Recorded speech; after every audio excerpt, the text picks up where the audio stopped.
Breaking news, Diddy has been denied bail. He's going to jail. Court documents allege Combs often hit, kicked, threw objects at, and dragged victims at times by their hair. He also allegedly kidnapped someone at gunpoint and set someone's car on fire by dropping a Molotov cocktail inside. Well, if you don't know this too, just days before Diddy got arrested, Jay-Z was on the phone with him, and sources say he's been acting shady ever since. Rumors are swirling about what they talked about on that call, and it's got people thinking there's way more to this story. Jay-Z ain't answering the phone? He ain't answering the motherfucking phone. Diddy and Jay-Z go way back, and now that justice is finally being served, it seems like Diddy isn't the type to take one for the team. He's going down, and he's taking everyone with him, starting with his closest companions, who have remained eerily silent since this controversy began. By now, most people are aware of Diddy's situation, or at least know that something major is going on. It's been a while since his actions and true character were brought to light, but only now are we getting solid details about what's been happening behind the scenes. Here in New York, a judge has ruled music mogul Sean Diddy Combs must remain in jail as he awaits trial on a wide range of charges involving the alleged serial abuse of women. He denies all the charges. Jerika Duncan is outside the courthouse. Jerika, good morning. Good morning to you, Nate. You know, when you think of Sean Diddy Combs, this is someone who has had an undeniable influence in hip-hop culture that goes beyond music. But it is that influence that prosecutors say allowed him to get away with crimes for decades. Fortunately, this time things took a different turn, and justice seems to be catching up. Federal investigators have uncovered a substantial amount of evidence at Diddy's properties, leading to his indictment on several federal charges. These charges include racketeering, sex trafficking by force, fraud or coercion, and transportation with the intent to engage in prostitution. Leaving a Manhattan courthouse Tuesday, lawyers for media mogul Sean Diddy Combs insisted he is innocent. He didn't do these things. There's no coercion, there's no crime. And vowed to get the 54-year-old out of jail with a bail appeal. What was the first thing that he said to you after he realized that he was going back to jail tonight? I'll see you tomorrow. But federal prosecutors argue the former hip-hop star is a serial abuser who used his business empire to lead a criminal enterprise that abused, threatened, and coerced women into sexual acts at events he arranged called freak-offs. The freak-offs sometimes lasted days at a time, involved multiple commercial sex workers, and often involved a variety of narcotics, which Combs distributed to the victims to keep them obedient and compliant. This thorough investigation uncovered a large assortment of items, including firearms, ammunition, electronic records, and over 1,000 bottles of personal lubricant. Diddy, who was arrested in New York, has pleaded not guilty and is currently being held at Brooklyn's infamous Metropolitan Detention Center. Homeland Security raided Combs' Miami and Los Angeles homes in March. Prosecutors say agents seized narcotics, recordings of sex acts, and firearms, including 3 AR-15s allegedly used to intimidate victims and witnesses. Big smile, Diddy! In one instance, prosecutors said just this month, Combs reached out to a former bandmate of alleged victim Don Richard more than 50 times in a span of 4 days. That former bandmate then made a public statement saying they were not aware of any abusive behavior from Combs. The clear implication there is that there's witness tampering, that he was trying to talk her into making some negative comments about Dawn publicly. Attorney Lisa Bloom represents Richard, who filed a civil case against Combs last week. We really appreciate the power of the U.S. government going after Sean Combs and prosecuting him for what's only been whispered about for decades.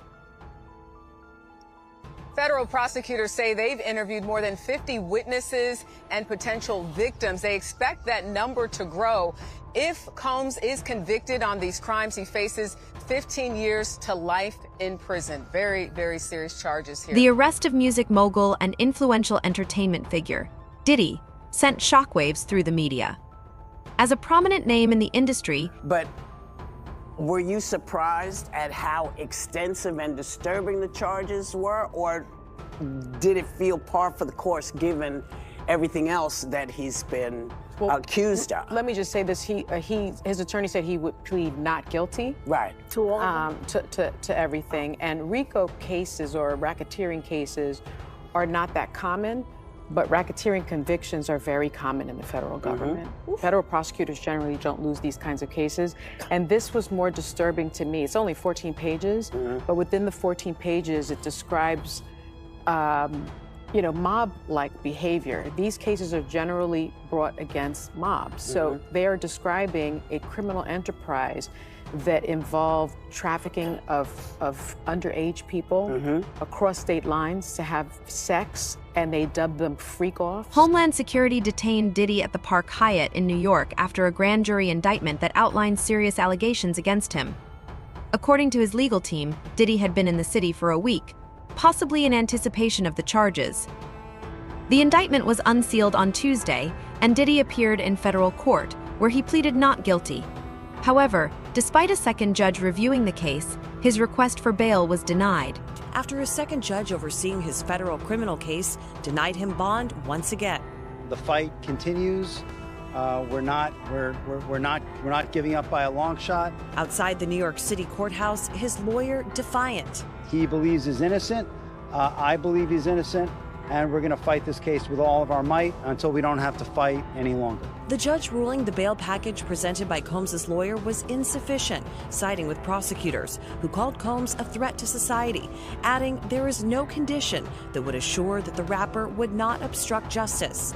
A major topic of discussion ahead of the ruling, this troubled 2016 video that shows Combs brutally beating his then-girlfriend, singer Cassie, who prosecutors say was attempting to escape from one of Combs' so-called freak-offs. The investigation into Diddy's activities gained momentum earlier this year when federal investigators issued search warrants for 2 of his homes.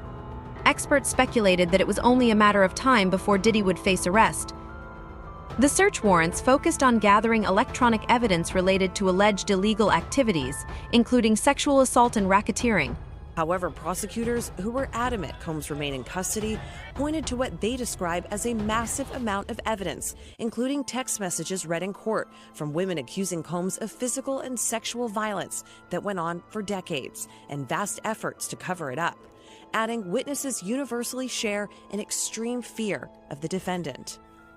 So, Chloe, he's being held in Brooklyn at this jail, this prison. What else do we know about that? So it's this detention center in Brooklyn, and he is in this very special portion of the facility that offers an extra layer of security for high-profile individuals who could be targeted among the general population.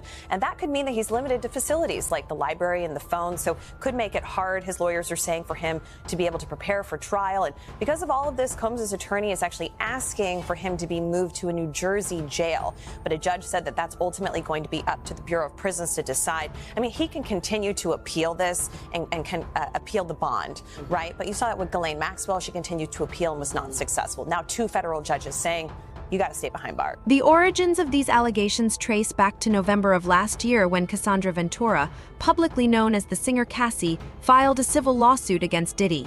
Well, I'm glad, because I want to go there next, because he went after the victims that came forward, including Cassie. It was a disgusting sort of a defense. He says he thinks this is all eminently manageable. He doesn't have a criminal record. He was acquitted. He's ready to do it again. Trying to just play it like this is all bad. Oh, who are these victims? He's not a perfect person. These toxic relationships were mutual. So now he's putting all the blame on them. Now he's trying to be better for the rest of his days. Oh, okay, well, he's learned his lesson, guys. He's trying to be better, so give him a slap on the wrist. If there's one thing we've seen, we should stand by people who are trying to get the help they need. Look, I'm all for past accountability, but when you go out and try to shame Cassie, saying she's a liar and a clout chaser the way you did, and then you only came forward because the evidence you thought you paid off wasn't paid off, dude, you're dead. You're dead to me. You're donezo. Diddy is done. Cassie accused Diddy of physical and emotional abuse, forcing her to carry illegal weapons and coercing her into sexual acts with prostitutes. Although the lawsuit was settled out of court within a day, it sparked a wave of similar accusations. The evidence collected by investigators is extensive and troubling, revealing the darker aspects of Diddy's alleged activities. How did this hotel footage find its way? I wonder how that happened. We didn't have it. Yeah, because you deleted it. This was just awful. This was just disgusting to watch. Two people were in a hotel room, an issue that Mr. Combs had more than one girlfriend. Okay, victim one looked through his phone, saw that, and hit him in the head with a cell phone, and took his clothing. So he comes out in a towel. This is how they're trying to justify that video. That infamous video, that deplorable, disgusting video that shows the worst. Here it is again. There it is. Oh, well, that justifies it. That justifies what he did to her. I mean, it is truly shameful that they're trying to victim blame Cassie. Investigators seized over 1,000 bottles of baby oil and personal lubricant, allegedly used in events Diddy referred to as freak-offs. These gatherings were described as elaborate sexual performances that he directed, often recorded. Court documents indicate that these events involved commercial sex workers transported across state lines and internationally, with victims reportedly given controlled substances to ensure compliance. Now, Lewis, I want to get you into, like, there was a part here where they were trying to defend these guns that had, the serial numbers off, and he's trying to claim, well, my security keeps the guns in them. It's not Mr. Combs. Would you keep an unregistered serial number scratched out weapon like that in your home bedroom closet, Lewis? Does that seem like a fair argument? Oh, it was a lame defense too, because why would a legitimate security company scratch out the serial number? Does that make any sense? I don't think they could do that.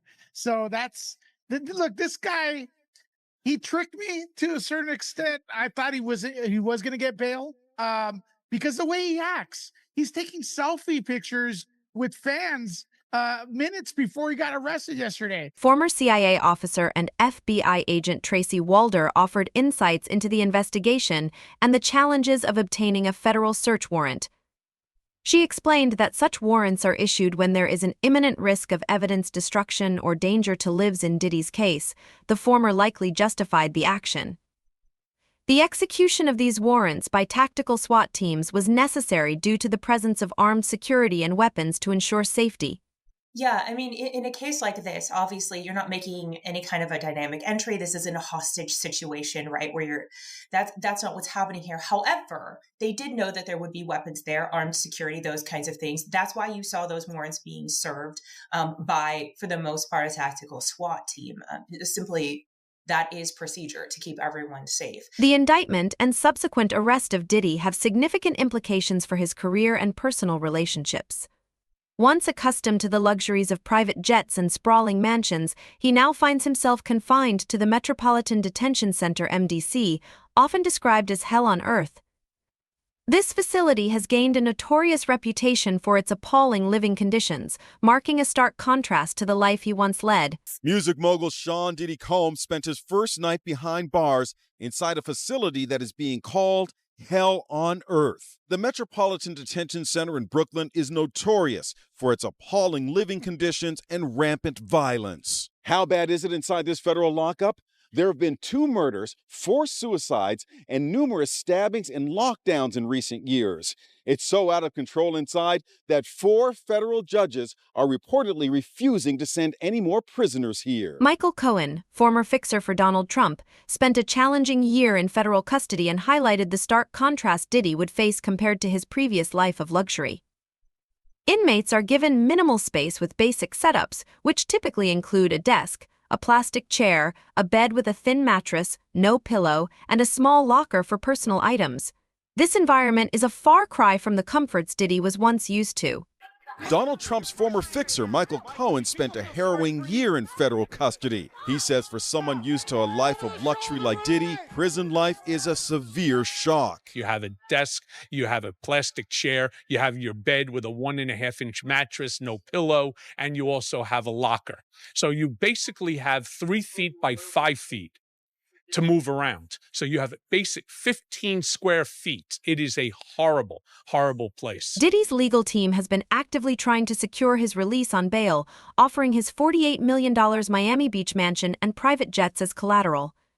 The defense argued that the conditions at the MDC are dreadful and inhumane, representing an ongoing tragedy for inmates. Diddy's lawyers were so eager to keep him out of jail, they offered his palatial $48 million home in Miami Beach and his private jets as bail. Today, they are even offering to restrict female visitors to his homes, except for his mother, daughters, and the mothers of his children if he is released. They told the judge the jail he was being sent to is dreadful, dirty, inhuman, and an ongoing tragedy. Despite these efforts, the judge cited Diddy's history of a violent temper and the potential for witness intimidation as reasons for denying bail.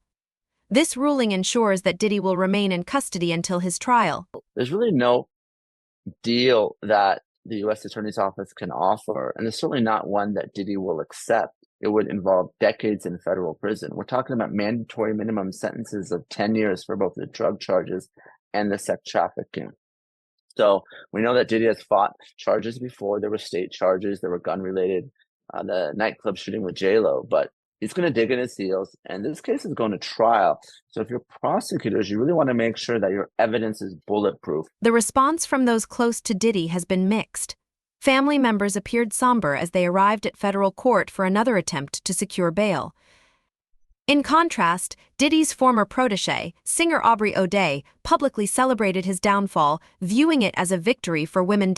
With Diddy out of the picture, truths have started to emerge, and rumors suggest that his parties were attended by many from Hollywood and even high-profile individuals, including politicians. One person who has always had a good relationship with Diddy is Jay-Z. You'd think that after decades of friendship, Jay would have something to say about the alarming allegations against him. Instead, there has been silence not just from Jay-Z, but from everyone in Diddy's circle. This lack of defense could be seen as the first indication that the allegations might hold some truth. Jay-Z ain't answering the phone? He ain't answering the motherfucking phone. Will Diddy start snitching? He better. But the only thing I'm interested in him talking about is everything he knows about Kathy Coriana White, Jay-Z's pregnant mistress, who died 24 hours after she announced that she was going public with their relationship and the baby while he was married to Beyonce. See, I know you know what happened to Corey. Diddy, you and Jay-Z. Down in Vegas in Tao with Claudia. Why don't you just talk about Kathy? That might help. Was it an aneurysm, Diddy? Or are you the one who paid the same coroner that you...